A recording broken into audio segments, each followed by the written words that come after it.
Commençons, doucement. J'ai une question pour toi.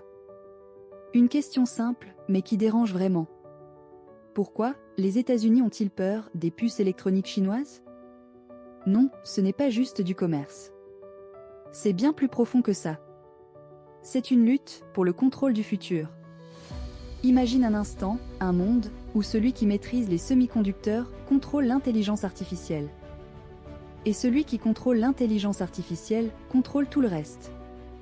L'économie, la défense, l'information. Ce n'est plus une hypothèse. C'est déjà en train d'arriver. Alors dis-moi, si tu devais choisir entre une innovation libre, ouverte à tous, et la sécurité de ton pays, tu ferais quoi? Prends ton temps. Réfléchis. Et écris ta réponse.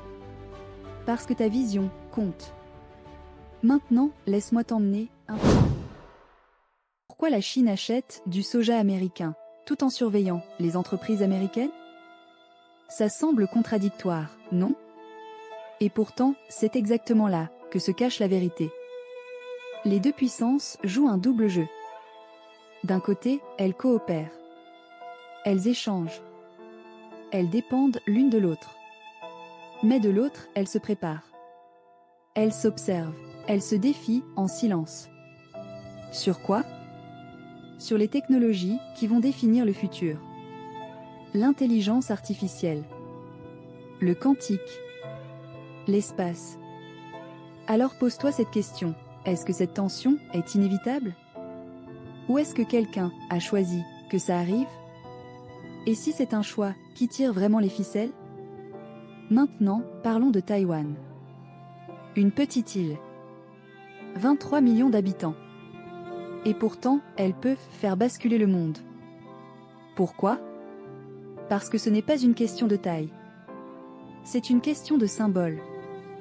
Si les États-Unis reculent, leurs alliés perdent confiance. Mais si la Chine avance, c'est tout l'équilibre mondial qui tremble. Alors imagine être à la place d'un dirigeant. Jusqu'où irais-tu pour défendre ce que tu crois juste sans déclencher une guerre? C'est ça le vrai dilemme. Et parfois, il n'y a pas de bonne décision.